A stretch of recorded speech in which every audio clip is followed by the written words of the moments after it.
마가복음 4장은 마태복음 13장과 더불어서 하나님 나라에 관한 비유로 가득 차 있습니다. 어제 우리가 함께 묵상해본 씨 뿌리는 자 비유 외에도 오늘 본문은 세 가지 비유가 더 나옵니다. 비유란 예수님께서 당시 이스라엘 백성들의 일상적인 생활 가운데서 흔히 만날 수 있는 사건들을 가지고 초월의 진리, 하늘의 진리를 우리에게 선포하신 것을 말합니다. 예수님께서 들려주시는 하나님 나라의 복음, 일상성 속에서의 나타난 그 하늘의 진리가 무엇일까요? 오늘 이런 기대감을 갖고 하나님의 말씀을 묵상하길 원합니다.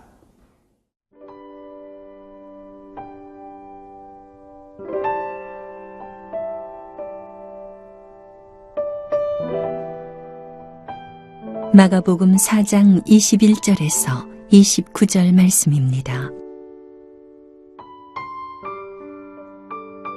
또 그들에게 이르시되 사람이 등불을 가져오는 것은 말 아래에나 평상 아래에 두려함이냐 등경 위에 두려함이 아니냐 드러내려 하지 않고는 숨긴 것이 없고 나타내려 하지 않고는 감추인 것이 없느니라.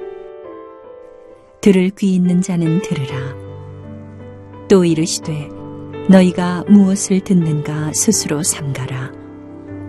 너희의 헤아리는 그 헤아림으로 너희가 헤아림을 받을 것이며 더 받으리니 있는 자는 받을 것이요 없는 자는 그 있는 것까지도 빼앗기리라. 또 이르시되 하나님의 나라는 사람이 씨를 땅에 뿌림과 같으니 그가 밤낮 자고 깨고 하는 중에 씨가 나서 자라되 어떻게 그리 되는지를 알지 못하느니라. 땅이 스스로 열매를 맺되 처음에는 싹이요 다음에는 이삭이요 그 다음에는 이삭의 충실한 곡식이라. 열매가 익으면 곧 낫을 대나니 이는 추수 때가 이르렀음이라. 예수님께서 들려주신 오늘 본문의 첫 번째 비유는 등불에 관한 비유입니다. 21절부터 23절까지인데요. 오늘 본문 말씀이 이렇게 얘기를 합니다. 21절 제가 읽겠습니다. 또 그들에게 이르시되 사람이 등불을 가져오는 것은 말 아래나 평상 아래 두려함이냐 등경 위에 두려함이 아니냐. 사람이 집안을 밝히기 위해서 등불을 가지고 왔을 때에 당연히 그 등불을 등경 위에 두어야 될 것입니다.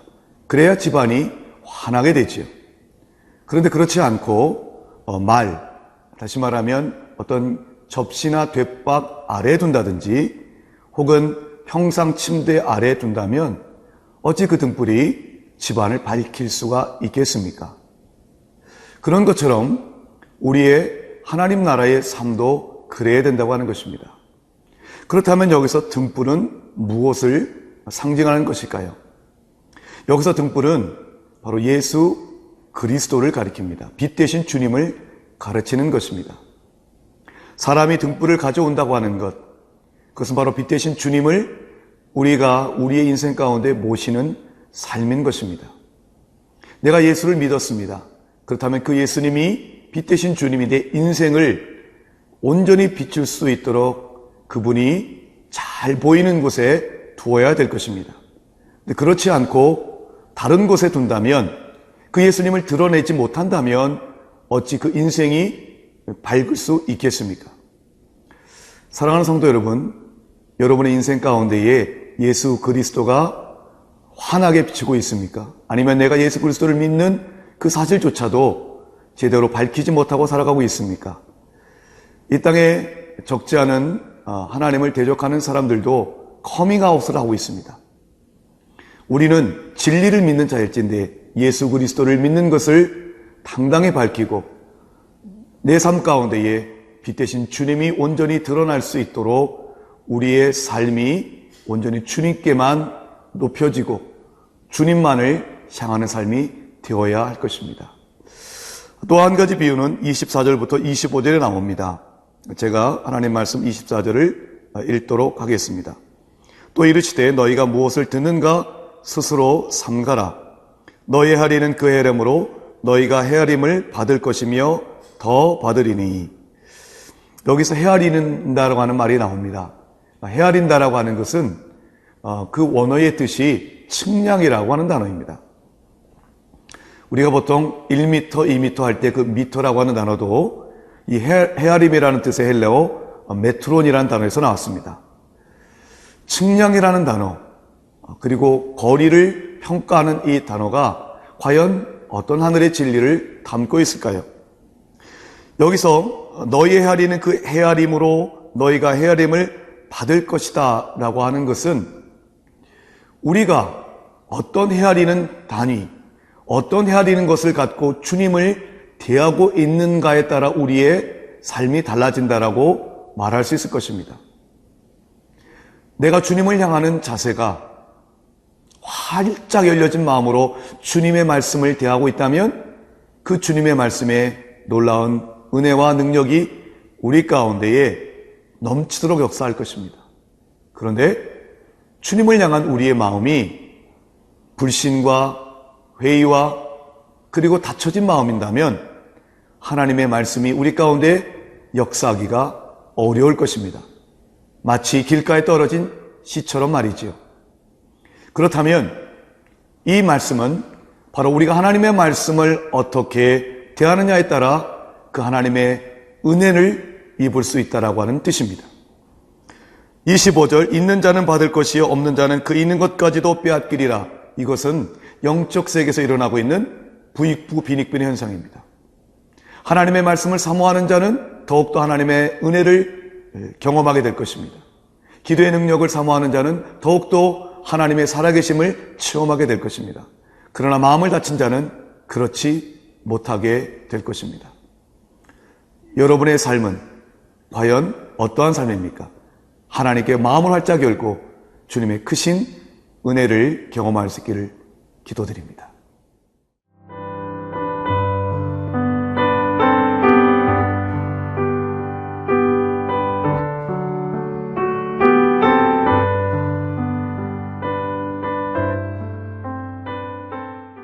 오늘 본문에 나오는 세 번째 하나님 나라의 비유는 26절부터 29절까지입니다.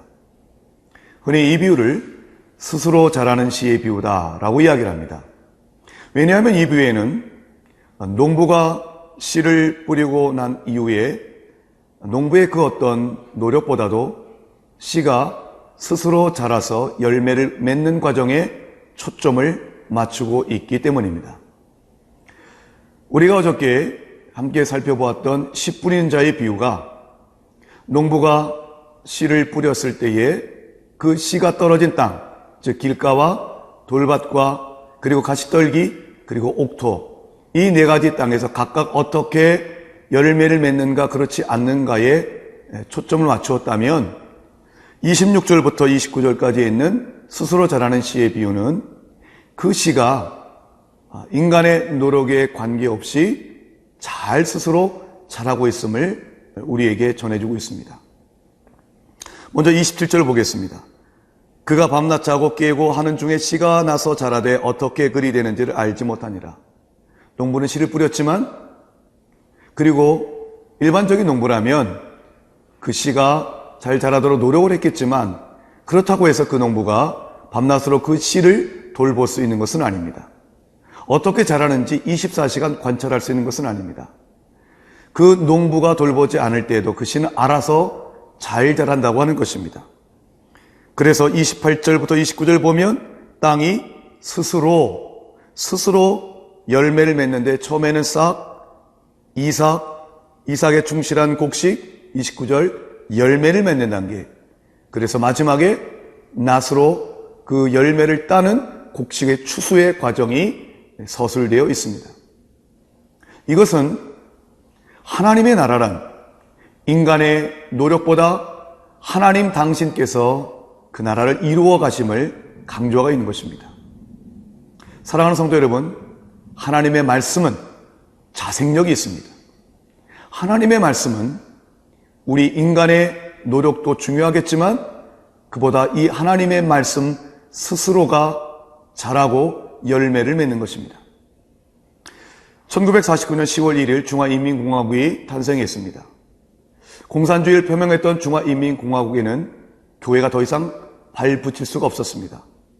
그러나 65년이 지난 지금 그 안에는 하나님의 말씀을 굳게 붙들고 살아가는 자들이 1억 명 가까이 있는 것으로 추산됩니다.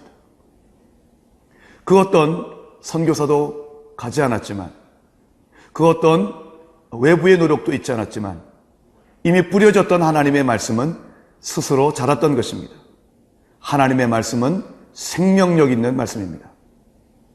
사도행전 12장을 보더라도 세베대 아들 야고보가 죽고 베드로가 투옥되는 박해와 고난의 시기가 있었습니다.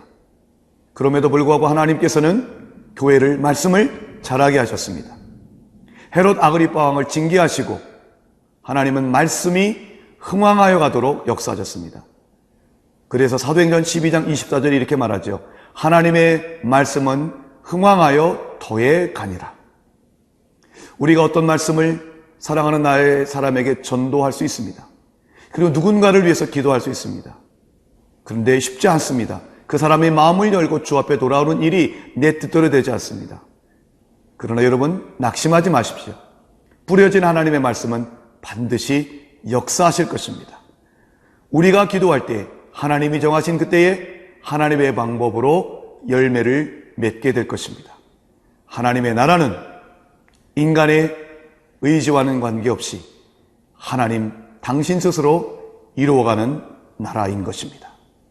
오늘도 이 하나님 나라를 바라보면서 우리에게 맡겨진 주님의 그 일들을 아름답게 믿음으로 감당할 수 있는 여러분 되시기를 바랍니다. 기도하겠습니다. 좋으신 하나님, 하나님 나라가 어떤 것임을 우리에게 들려주셔서 감사합니다. 우리가 빛되신 주님을 모셨을진데 그 주님이 내 삶 가운데에 드러나지 않을 수 없는 하나님 진실된 복음의 삶을 살게 하여 주옵소서. 오직 주님만이 내 삶 가운데 환히 비칠 수 있도록 주님만을 높이는 삶을, 주님을 온전히 증거하는 삶을 살게 하여 주옵소서. 우리가 하나님의 말씀에 대해서 마음을 활짝 열게 하시고 하나님의 말씀이 생명력 있는 말씀을 굳건히 믿고 오늘도 우리가 그 말씀을 담대히 전하며 살게 하여 주시옵소서. 예수 그리스도의 이름으로 기도드리옵나이다. 아멘.